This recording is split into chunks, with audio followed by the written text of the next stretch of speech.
Je suis venu, et vous savez, parce que quelqu'un l'a dit dans la salle,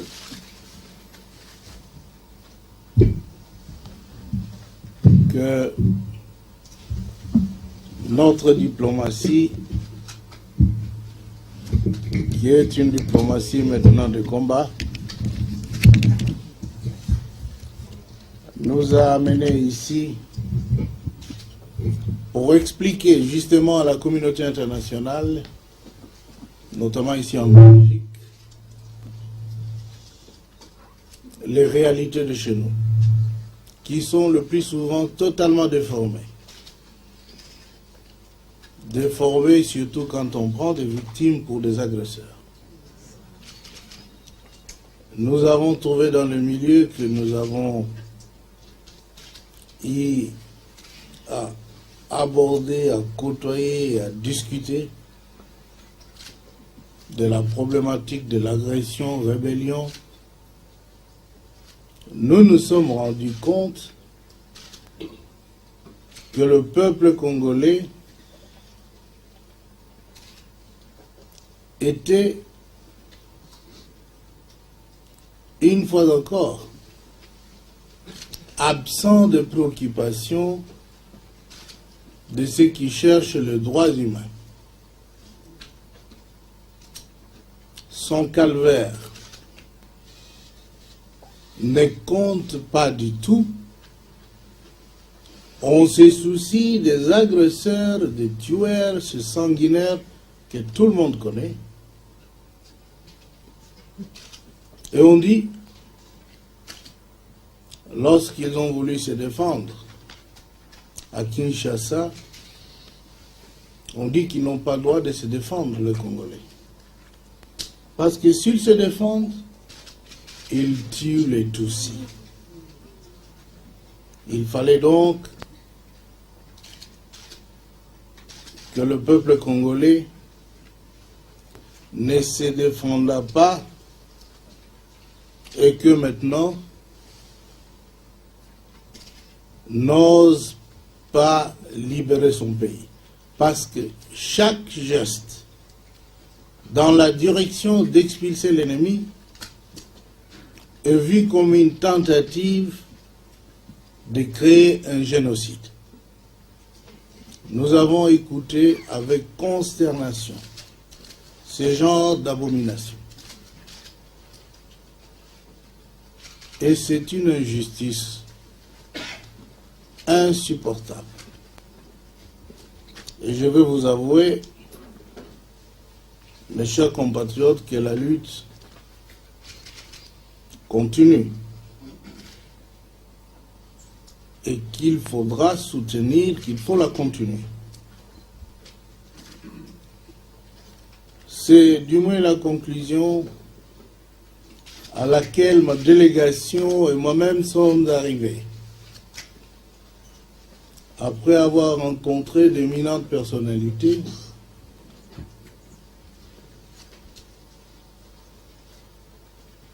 et nous nous sommes laissés dire que le Congo a identifié l'ennemi dans une tribu. Et nous avons dit quelle tribu, naturellement, ils ont parlé de tribu Tutsi. Et comme tout le monde le sait, l'armée rwandaise, burundaise, sont des armées mono-ethniques. Et lorsque l'armée rwandaise est venue chez nous, on a vu une seule ethnie, Tutsi. Alors, si le peuple se défend contre l'agression des Tutsis, armés,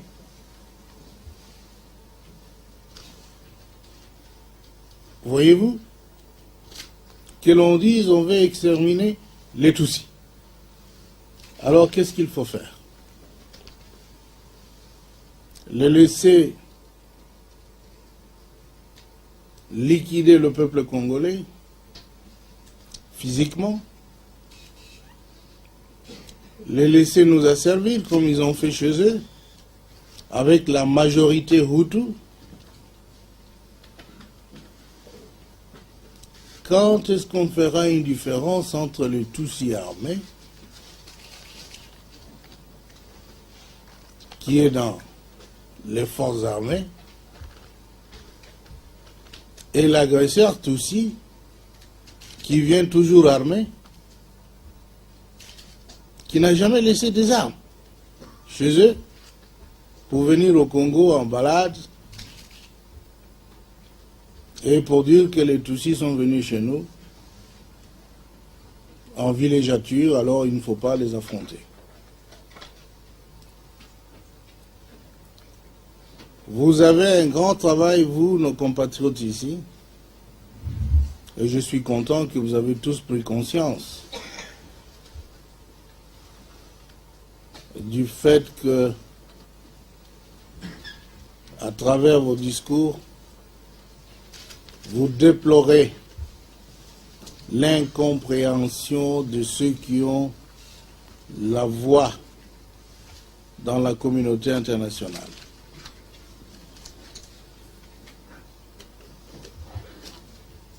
Nous venons de séjourner quelques 48 heures ici. Notre propos était de dire aux autorités belges qu'elles ne doivent pas demeurer passives devant la violation flagrante de la Charte des Nations Unies, devant l'agression que subit notre pays, la menace de la perte de notre souveraineté, de notre indépendance, et que nous avons demandé aux autorités belges de peser de tout leur poids auprès d'autres décideurs de la communauté internationale et en particulier de l'Union européenne afin de faire respecter les droits du peuple congolais, d'exiger le retrait des troupes d'occupation de notre territoire. Nous avons informé à tous ceux que nous avons rencontrés qu'il ne faut pas confondre l'agression venue de l'extérieur et ce qu'ils appellent être la rébellion interne. Tout le monde sait que 3 semaines après que les agresseurs aient lancé leurs troupes contre notre territoire, ces envahisseurs parlaient encore moins de rebelles. Ce n'est qu'après qu'ils se soient rendus compte qu'ils ne peuvent pas renverser le gouvernement légitime du Congo après 3 semaines de résistance, qu'ils ont accouru à une tactique célèbre, vraiment ordinaire dans le monde politique, recruter beaucoup de farfelus un peu partout, et ils ont créé ce que maintenant on s'accorde à appeler une certaine rébellion. Ces gens, tout le monde les connaissent.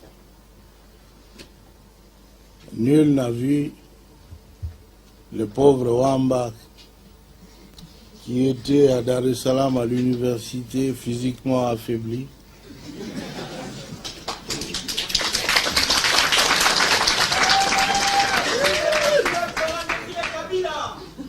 avoir la force de commander même 2 soldats. Personne ne l'a vu. Il n'y a jamais songé d'ailleurs. On a vu Zaïdi Ngoma, prisonnier pardonné, malade, l'UNESCO m'écrivant d'avoir pitié de cet homme, et je l'ai confié à mon directeur de cabinet ici présent et à l'autre pour qu'on l'accompagne à l'avion. N'est-ce pas, monsieur? Et tout cela dans une chaise roulante. Quelques jours après, ce monsieur est dit être un général, avoir une armée, et je ne pense pas qu'en France, on lui a donné une armée. Il n'avait pas d'armée en France, il n'en avait pas au Congo. Ce sont ces gens-là que les envahisseurs disent qu'ils sont devenus des responsables d'une rébellion. Les autres, vous les connaissez, nos frères, qui ne tarissent pas d'ardeur, bien qu'ils ont été pendant plus de 30 ans au pouvoir, refusent de prendre le congé et veulent continuer à nous faire voir ce qu'ils ont déjà fait voir à tout le monde. Ils ont nom, Tambo et Mwamba et autres. Et lui aussi, je pense, vous qui êtes ici, parce qu'il a toujours été ici, vous ne connaissez même pas qu'il a un seul bataillon. Il ne peut pas l'avoir ici, non? L'a-t-il ici, là? Non. Dans quelle forêt ici? Où est-ce qu'on fait le maquis? Alors, brusquement, ils sont présentés comme des généraux d'une armée qui s'est révoltée contre Kabila. Pas contre Kabila, bien sûr, il se trompe. Mais tout ce que nous disons, ces frères-là ont été utilisés par les envahisseurs pour cacher leur motivation. L'agression, vous connaissez, a une motivation économique. Tout ce pillage fait à l'Est, là, des mines, des cafés, mais c'était la raison de nos mésententes avec nos anciens alliés. L'autre motivation, c'est de prendre le peuple congolais pour un peuple mineur, et lui dire ce qu'il doit faire. Et Museveni l'avait dit à la délégation des ministres des Affaires étrangères de SADC que le Congo a besoin d'un dirigeant faible. Kabila est trop fort. On lui dit faites ceci, il refuse. Et qu'est-ce qu'on nous disait de faire? De donner à Museveni, à ses frères, des concessions. Parce qu'il s'y trouvait déjà. Je ne sais pas s'ils coopéraient avec les autres, le Mobutistes avant. Ils avaient des concessions. On leur disait maintenant, allez régulariser votre situation au ministère des Mines. Pour eux, c'était là des insultes. Ils avaient droit d'avoir des concessions au Congo. On a dit, messieurs, c'est pas possible. Droit de frauder les cafés, le bois, la papaye, l'or. Et comme on ne pouvait accepter que ces choses se fassent autrement que par le canal légal établi, c'était une source de mésentente. Enfin, l'expansion territoriale est une autre motivation. L'empire Himatusi a besoin de territoires, de terres congolaises. Et vous savez que nous ne sommes pas d'accord. Je viens d'apprendre ici, que vous n'êtes pas d'accord non plus. Alors, cette guerre qu'on nous impose est une guerre injuste. Nous devons la dénoncer. Nous sommes venus la dénoncer parce qu'il y avait une duplicité dans l'attitude de beaucoup de pays de la communauté internationale. vous savez, même si le progrès est déjà fait pour reconnaître que nous sommes victimes d'une agression, mais cette attitude est tellement molle, elle n'est pas énergique. C'est une attitude qui ne va pas jusqu'à l'exigence de... Parce que vous avez reconnu, ils l'ont fait eux-mêmes, que vous êtes sur le territoire congolais et personne ne vous y a invité. Retirez-vous. Cette exigence est importante dans notre cas. Il faut rappeler que ce sont des pays membres de l'ONU, membres de l'OUA, qui, avec leurs armées, ont envahi la terre congolaise. Dans le cas de Koweït, tout le monde sait, on n'a pas demandé aux Koweïtiens de discuter avec les Irakiens. Nous avons vu, tous, une armada pour aller rétablir l'ordre. Dans notre cas, on vous dit négocier avec l'agresseur.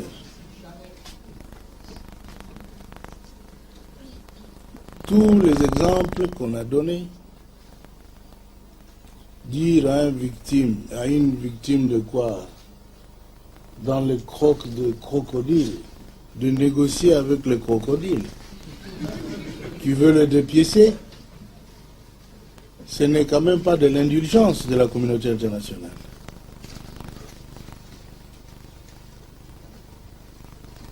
Nous en sommes là, et il semble qu'ils bougent. Ils ont identifié les agresseurs, mais nous avons fait plus d'efforts encore pour qu'ils fassent la différence qualitative entre agresseurs et ceux qu'ils prétendent être des rebelles. Et pour les rebelles, ils nous disent ce sont des problèmes internes qui ont enfanté les rebelles. Et nous disons qu'il y a dans notre pays des partis d'opposition que nous avons hérités, bien entendu. Et ces partis d'opposition n'ont pas adhéré à la violence pour renverser le gouvernement légitime établi. Ces partis sont plus crédibles que le ramassis des autres qui ont été amalgamés dans un groupe, je ne sais pas, ou plusieurs groupes, dont on dit qu'ils ont la légitimité, le peuple les aime, c'est nous qui les empêchons d'être des opposants politiques valables. Faux, bien entendu. Donc nous voulons que cette différence entre les soi-disant rebelles et les envahisseurs soit tout aussi très claire ici, pour qu'il n'y ait plus de position ambiguë de ceux qui doivent décider du destin de notre pays. J'espère qu'avec ce voyage et votre insistance, parce que vous le faites aussi ici, c'est le combat de tous les Congolais, que les fameux rebelles n'ont pas besoin d'être rebelles. Il y a dans notre pays un processus de démocratisation très avancé qui aboutira certainement à la libéralisation des activités politiques pendant les quelques 2 mois qui viennent. Mais ce n'est pas parce que nous sommes sous pression que nous faisons cela. Mais c'est le calendrier. C'est l'aboutissement normal de notre calendrier. Nous n'acceptons pas de pression. Ça, c'est pas possible. C'est l'aboutissement normal du processus de démocratisation. Vous connaissez qu'il y a un projet de constitution qui circule et examiné par tous les groupes d'opinion du pays. Je ne sais pas si ici, votre ambassade n'a pas eu du ministère de la Justice des copies des projets de constitution afin que vous puissiez les examiner. Vous n'avez pas eu? Il faut demander. Il faut demander, messieurs. Et il n'y a pas que ça. Il y a une série de projets de loi. Loi référendaire. D'abord, le projet va être soumis au référendum. Mais avant ça, il y a des lois sur les associations, loi sur, projet de loi sur le parti politique. Et tout ça, le peuple congolais sait que nous sommes très sincères. Et toutes ces lois sont confectionnées par des experts qui sont membres d'une commission de réforme institutionnelle. Et après, les citoyens dans des groupes d'opinion lisent, émettent leurs avis, leurs opinions, afin que l'Assemblée future puisse amender. Ces démarches sont très avancées. Mais il semble aussi que tous ces efforts faits par le gouvernement de salut public ne sont pas connus ici. On dit toujours qu'il faut associer, associer, associer. Et nous les avons dit. Partout où nous sommes passés. On associe qui? Associer ceux qui ont fait 30 ans, 35 ans au pouvoir, et pendant qu'ils avaient le pouvoir dans leurs mains, ils ont pendu les opposants, assassiné, torturé, et les autres n'avaient droit qu'à l'exil.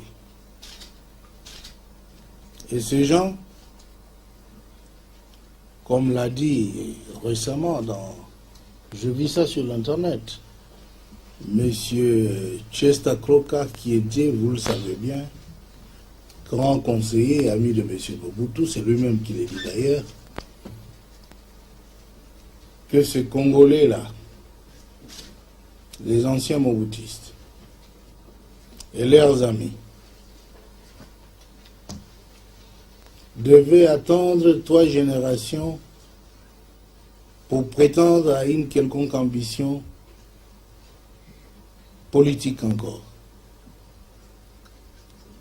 Celui qui dit cela, c'est celui qui les conseille. Herman Cohen. C'est Herman Cohen. C'est monsieur Herman Cohen, je m'excuse. Il l'a dit publiquement, c'est écrit, l'Internet c'est pour tout le monde, non? Il les connaît bien et il les conseille d'attendre 3 générations avant d'avoir une prétention à quelque portefeuille politique encore. Parce que tout est politique. Eux veulent faire la politique immédiatement. Et on nous dit, par ceux qui les ont supportés pendant tous ces temps, qu'il faut qu'on les associe.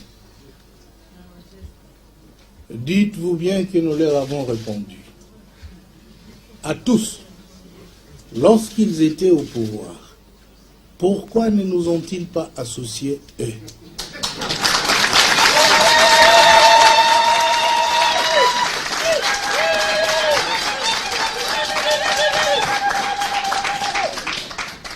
Il est vrai, personne ne peut répondre.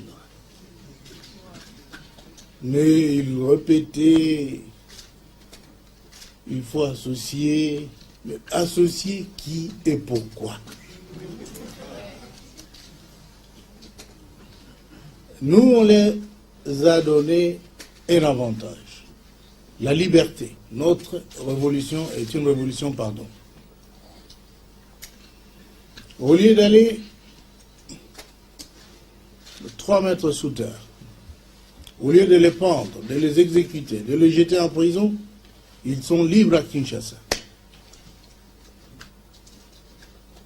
Je ne veux même pas citer les noms parce qu'ils sont quartiers, non? Et en tout cas, ils ne nous ont pas associés. Nous ne voulons pas les associer parce qu'ils ont plongé notre pays dans la misère.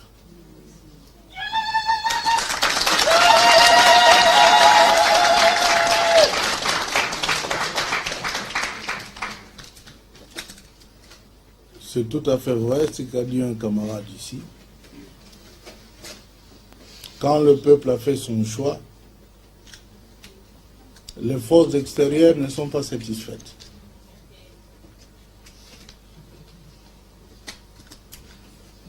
Nous pensons que c'est un autre front où vous devez axer le maximum d'efforts pour faire comprendre que ces messieurs, 35 ans d'activité politique, mais quand arrivera l'heure de pension? Quand? Ils doivent aller en congé. Maintenant, nous voulons le renouvellement de la classe politique.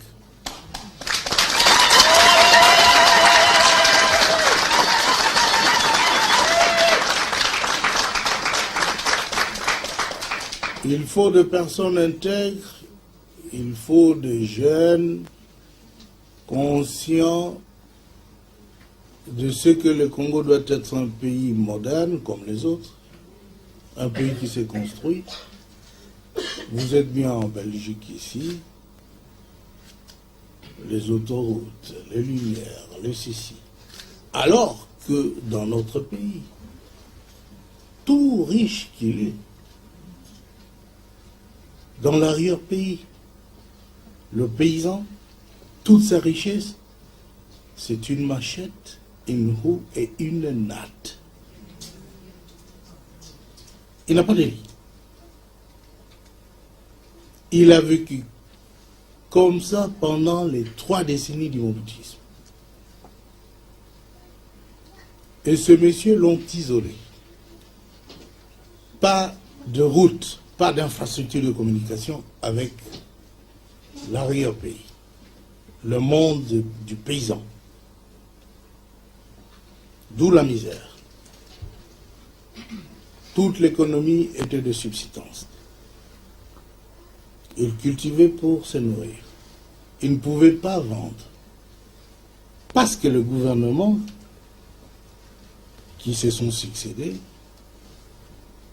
et avec les 7 ans de transition ou avant, ne se sont pas occupés de reconstruire les routes, de relier les villages à un réseau routier qui les conduit dans des villes.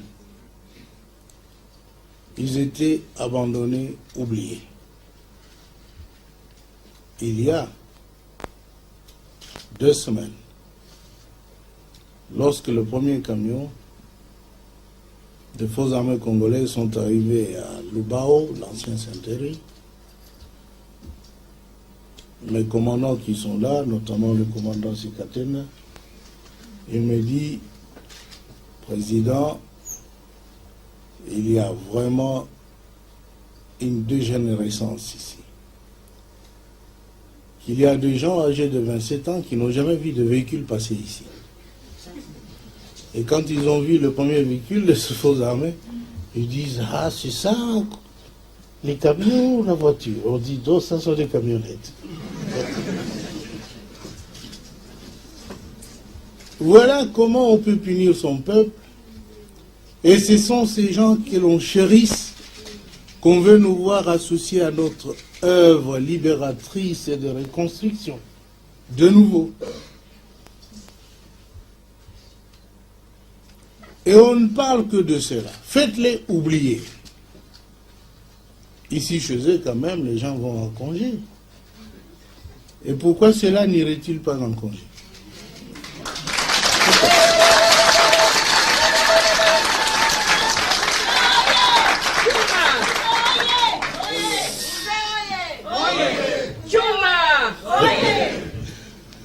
C'est pourquoi...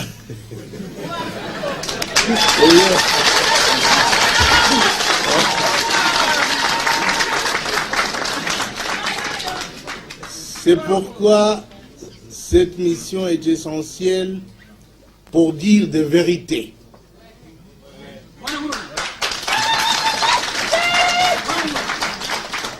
Et je pense, mes ministres qui sont avec moi sont des témoins, nous n'avons dit que la vérité. Parce que le peuple attend de nous, qui sommes ses soldats, qu'on défende ses intérêts, qu'on ne nous impressionne pas. Notre pays a été impressionné pendant plusieurs décennies. Et le résultat, la misère, la pauvreté.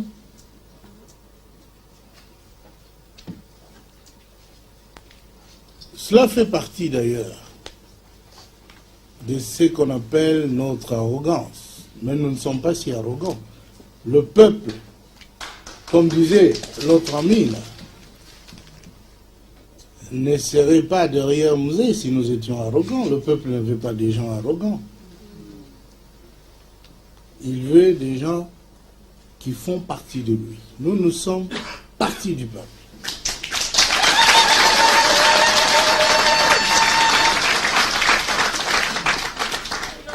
Donc j'espère, mes frères, mes chers compatriotes, que notre mission ici était une mission de bonne volonté. De dire à nos amis et beaucoup de frères belges qui connaissent notre pays que quelque part les opinions que nous entendons ici sont complètement perverses. Elles n'ont rien de vérité. Et il fallait que quelqu'un leur dise cela. Et nous sommes venus leur dire. Au plus grand. Au plus grand. Au plus grand, il fallait leur dire. Monsieur, ce n'est pas ça, c'est ceci. Et nous l'avons fait.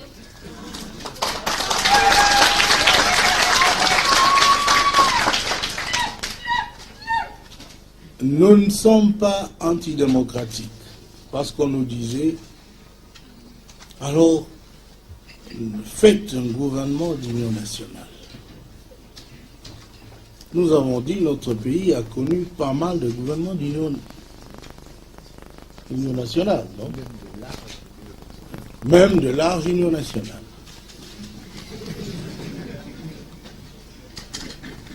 Vous connaissez que pendant 7 ans, il y a eu la transition dans notre pays. Et cette transition de 7 ans a connu 10 gouvernements d'union nationale. Mais pourquoi ça n'a pas débouché sur la démocratisation du pays? Tout simplement parce que c'était un gouvernement de combinards. Des gens qui disaient, vous, tel portefeuille. Moi, donnez-moi ceci. Celui-là, tel portefeuille. Ils étaient contents que s'ils allaient devant le peuple, le verdict serait catastrophique. Ils ont voulu continuer cette vie de tricherie avec leur peuple. Ils l'ont mené jusqu'à ce que nous sommes venus mettre fin à ce genre d'amusement. Et maintenant, lorsqu'on nous dit de faire le même jeu,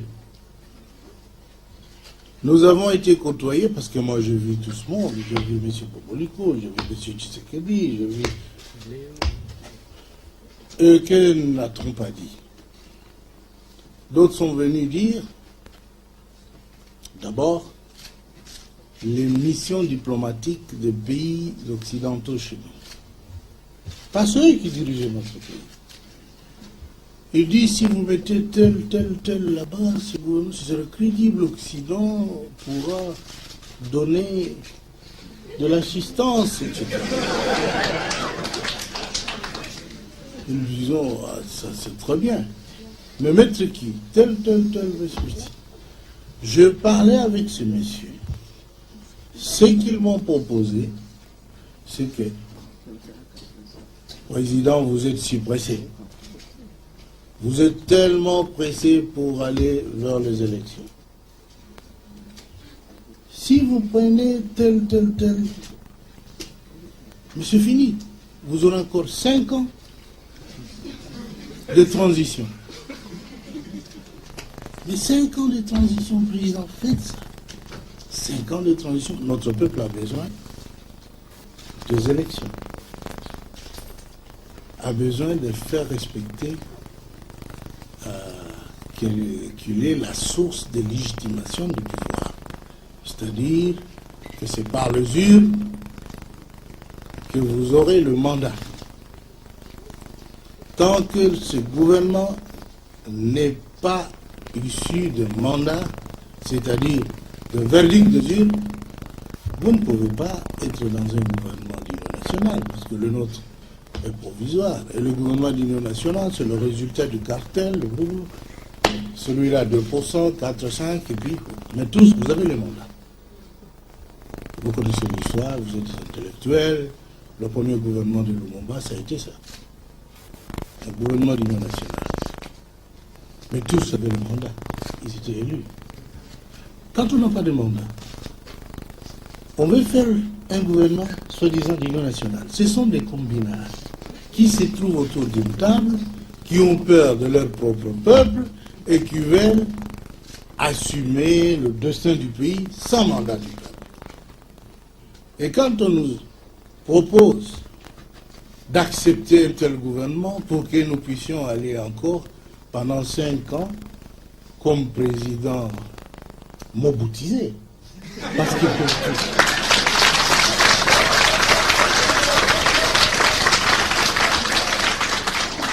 Ils ont encerclé Mobutu. Ils lui ont dit, soyez président, restez président.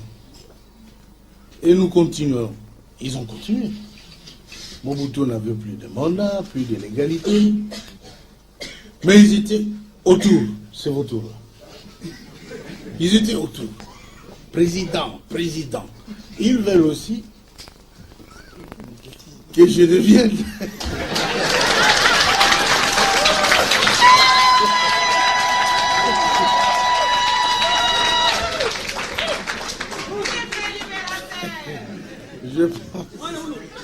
Je pense qu'ils n'ont absolument pas de chance, parce que ce que nous faisons, nous avons une mission de démocratiser notre pays. Nous ne sommes pas malades de présidentiables. Nous ne sommes pas ça. Nous avons une mission, les institutions démocratiques sont là et on y travaille très sérieusement. Mais vous voyez qu'ils ne veulent pas croire à ça. Sauf si ce monsieur-là était présent. Nous avons beau nous expliquer. Où avez-vous en Afrique des gens qui prennent les armes, qui s'accaparent du gouvernement du pays, et qui, au bout de 2 ans, ils vous disent les élections pour tout le monde, en toute liberté, en toute transparence. Donc, vous voyez, Museveni, 10 ans, les Kagame, 5 ans, les Bouyoya, et ailleurs. Ils ne parlent même pas de démocratie. Mais chez nous, et vous vous souvenez, quand il n'y avait que 2 mois, l'un des arguments pour nous clouer le bec, c'était vous êtes dictateur. Si vous n'êtes pas allé aux élections dans 2 mois. Et quand on a rétorqué qu'ils étaient là pendant 7 ans, vous n'avez pas dit cela. Et que l'autre a fait 3 décennies. Vous l'avez toujours ménagé, graissé le pâte, donné le tout. Mais jamais vous n'avez dit d'aller vers les élections. Et nous, dans 2 mois, et vous dites que le pays a été ravagé, parce qu'il disait celui qui va prendre la place de Mobutu, la fin de Mobutu, sera suivi d'un déluge. Tout le monde le sait. Alors, nous venons, 2 mois après, aller aux élections. Et comment peut-on faire de telles choses? Maintenant que nous avons dit 24 mois, ils estiment que c'est très long. Et lorsque leurs amis viennent nous dire, 2 ans, vous voulez aller aux élections? Non, donnez-nous de place et vous ferez 5 ans. Nous disons, voilà. C'est ce qu'ils veulent. C'est ce qu'ils veulent. Ils veulent toujours être dans le gouvernement pour produire je ne sais quel miracle. Nous avons cette situation chez nous, mais tenons bon. Nous sommes une fois encore sur la bonne voie. Nous avons raison. La raison est de notre côté. Et quand je parle ça, ils disent qu'ils ne vont pas délier les bourses. Je ne sais pas qu'est-ce qu'il faut faire maintenant. Si on ne délie pas la bourse, parce qu'on ne veut pas entendre la vérité, nous nous remettons à notre peuple. Il ne faut pas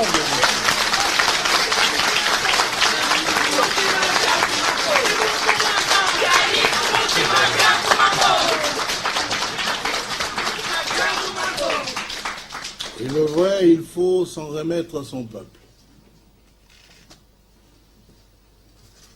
Parce que lorsque nous avons dit 2 ans, nous étions de très bonne foi. Nous savions que le peuple veut une autre vie, une vie démocratique, une vie de liberté. Et maintenant encore, plus que pendant ce temps-là, le peuple est déterminé à gagner sa liberté, ses institutions démocratiques. Mais vous savez, lorsque Mme Albright a visité Kinshasa, elle était venue dans mon bureau me visiter avec mes collaborateurs pour me dire, Monsieur le Président, moi je viens, écoutez, je suis professeur de sciences politiques à je ne sais quelle université là, avant qu'elle ait rejoint le State Department. Et que son cours spécialisé, c'était que tout le régime totalitaire, lorsqu'il tombe, les chaos s'ensuivent automatiquement. Et qu'avez-vous fait, vous, pour arrêter le chaos ici au Congo? J'ai dit, c'est très simple. Je connais l'histoire de mon pays et l'histoire politique. En face de 400 partis politiques, de plusieurs milices, parce qu'on a capturé à la libération de Kinshasa 36 000 armes de guerre dans les mains du responsable. Et nous avons dit qu'il fallait un congé à nos hommes politiques très habiles. Donnez-les le congé de 24 mois. Et après, on va reprendre. Donc, on ne pouvait plus se jeter de pierres, faire des attroupements pour s'entre-accuser et en finir par des assassinats, etc. Le jeu était si simple, et c'est comme ça que nous avons réussi.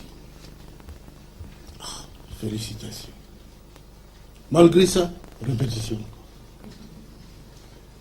Liberté politique, maintenant là. Mais disons, après 24 mois,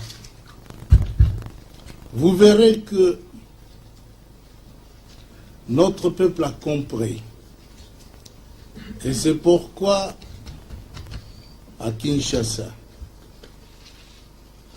il est difficile d'avoir un autre langage que le langage de solidarité de tout un peuple. Contrairement à ce que j'ai écopé quelque part là, c'était où ça? Ici là, à Gand, où j'ai trouvé un groupe de Congolais qui criait Kabila assassin, il a tué les enfants de Tutsis. Alors que je n'en ai tué même pas un seul. J'étais ahuri. Je voulais refuser d'aller parce que ce sont des insultes inutiles. Les gens irresponsables, réfugiés ici, loin de chez eux, ils ne connaissent pas la réalité et ils insultent les gens parce que les Tutsis leur mettent la vérité dans la bouche, leur vérité à eux. Le pays occupé par les Tutsis qui assassinent, et vous savez, Museveni a envoyé dans ce pays-là 1500 soldats séropositifs. Pour faire quoi? Pour faire quoi? Pour continuer les génocides. C'est une maladie comme une autre, bien entendu. Mais choisir ces gens-là pour les envoyer au Congo, quelle est l'intention de ce diable-là? Et ce petit monsieur que j'ai vu là, ils sont une infime minorité. Je voudrais bien qu'ils aient crié ça à Kinshasa. S'ils n'auront pas de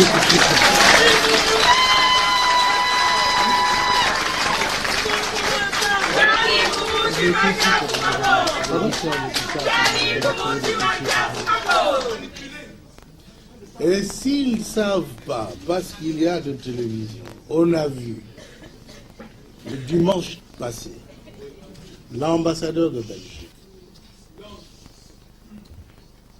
qui avait plus de 29 Tutsis chez lui. Le gouvernement du salut public a donné protection depuis plus de 3 mois à ces gens. L'ambassadeur de Belgique est sorti avec ces gens-là, le directeur du cabinet, l'inspecteur général de la police, l'ANR, oui, le ministre des Droits humains, au Kitonu. On les a vus accompagner ces Tutsis, très contents,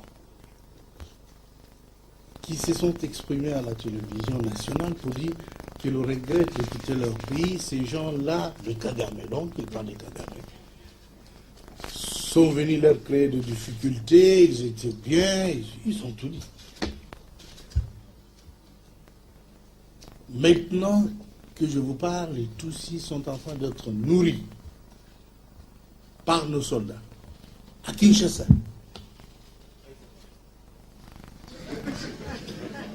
Ils sont nourris, protégés.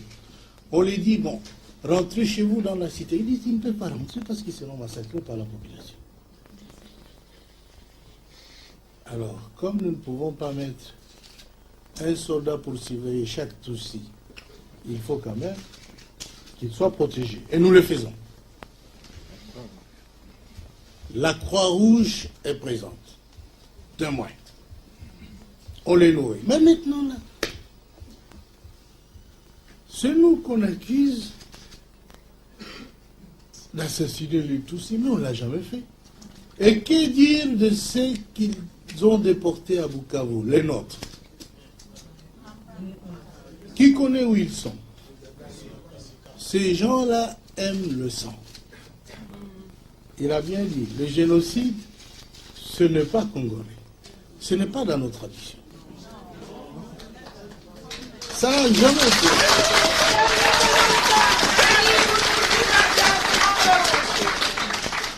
Ça n'a jamais été notre tradition.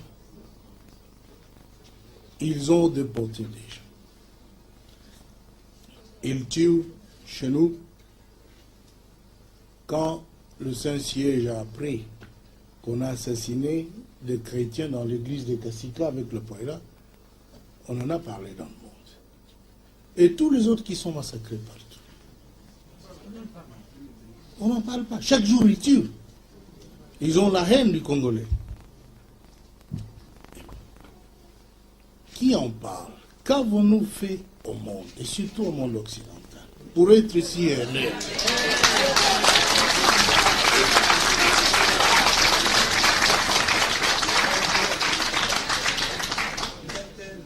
Nous-mêmes, quand nos soldats meurent, nous les enterrons avec dignité.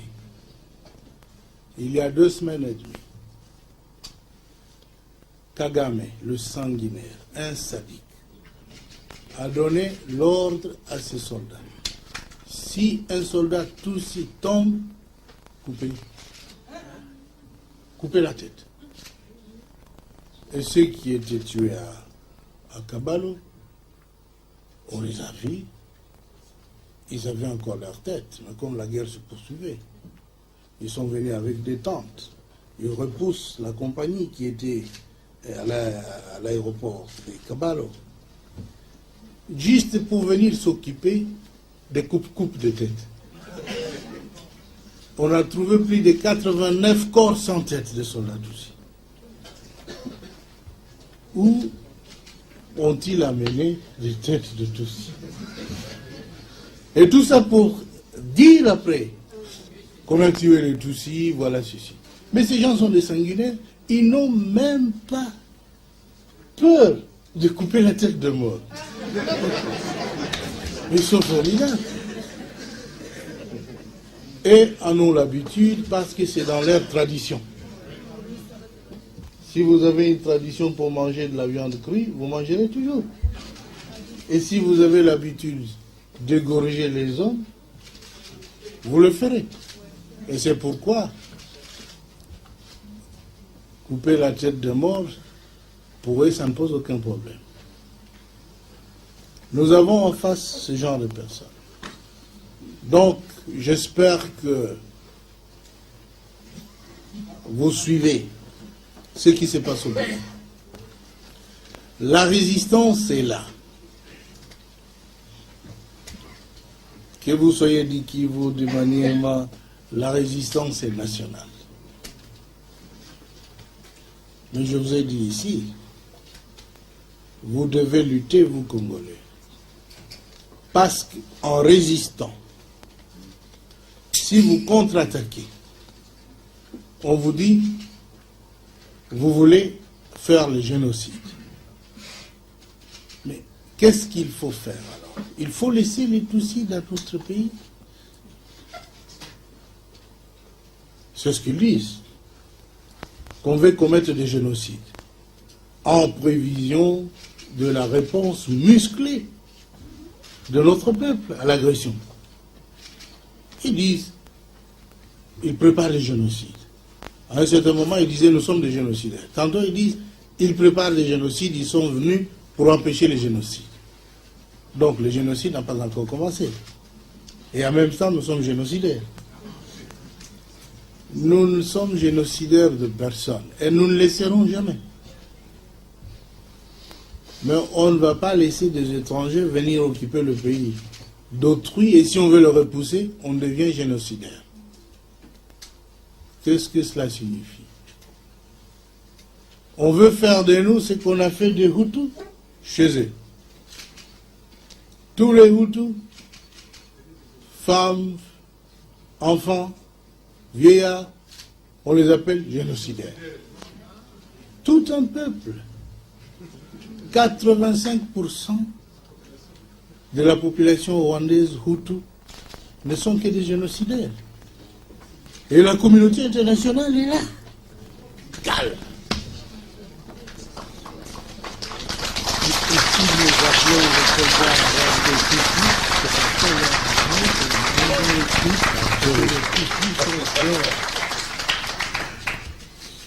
oui, naturellement. Mon directeur de cabinet me disait ce qu'il a entendu ce matin lorsque un responsable politique hier, je crois, d'ici me disait, mais Monsieur le Président, pourquoi vous identifiez l'ennemi avec les Tutsis, avec une ethnie? Mais au Rwanda ne vient qu'une seule armée monoethnique, composée de Tutsis. Comment allez-vous les appeler? J'ai dit, trouvez-moi les noms qu'il faut donner à l'armée de Tutsis. Il n'a pas eu de réponse.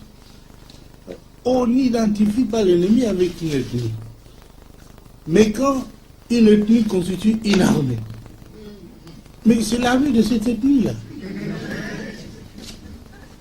Et comment va-t-on les appeler? En tout cas, les Hutus ne sont pas dedans.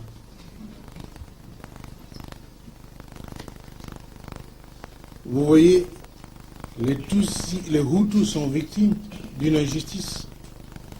Ils ne sont pas tous génocidaires. Et nous, on les a vus massacrés à l'Équateur. Quand on a dit à Kagame, stop. Il ne faut pas. Il a cru que nous avons viré les alliances. Je non, il ne faut pas tuer les gens qui ne se défendent pas.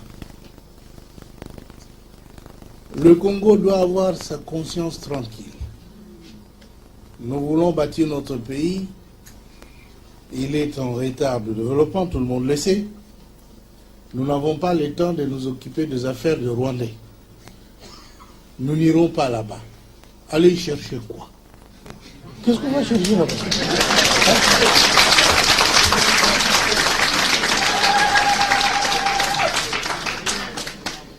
Je ne vois pas ce qu'il faut aller chercher. Ils ont du café, nous avons du café. Et ils ont des bananes, nous en avons. Et puis quoi encore? Il n'y a plus rien. C'est que les Congolais ne peuvent pas aller massacrer les gens sans motif. Mais le malheur est que nous sommes trop unis. À part tout cela, vous avez encore de l'or, diamant, ceci, manganèse, uranium. C'est plein. C'est pourquoi vous êtes convoités et ils viennent vous entrer dedans. Mais le contraire n'est pas possible. Le contraire, c'est pas possible. Vous voyez, vous? Je ne pense pas. Je ne nous vois pas aller faire les aventures inutiles ailleurs. Nous sommes assez occupés chez nous et nous avons assez de choses à faire. Donc, mes amis, je ne vous ai certainement pas tout dit. Le temps me presse, mais je suis très heureux. Restons unis. On va faire de ce Congo un grand pays démocratique, un pays prospère.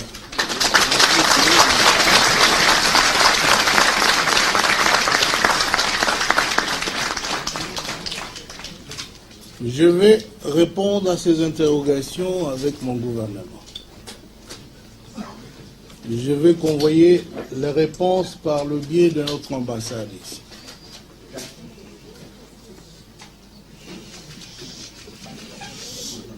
Je sais qu'il est difficile de vous donner satisfaction dans le menu détail évoqué. C'est extrêmement difficile, le temps est si court. Et puis je n'aime pas de réponse évasive. Restez vigilants, criez fort que vous êtes victime d'une injustice et que la communauté internationale doit la réparer.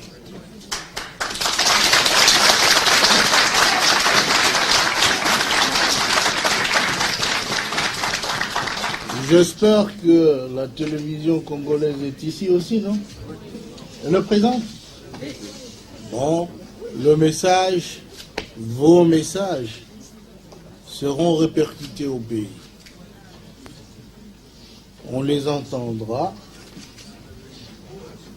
Et parce que nous avons besoin de cette unité, demeurer solidaires face à nos ennemis, grands et petits. La raison est de notre côté. Et puis nous avons un pays riche. S'il n'y a pas de guerre, vous avez vu, quand on a commencé la reconstruction, on a nettoyé Kinshasa et autres avec l'argent de chez nous. Et nous continuerons à faire ces choses-là.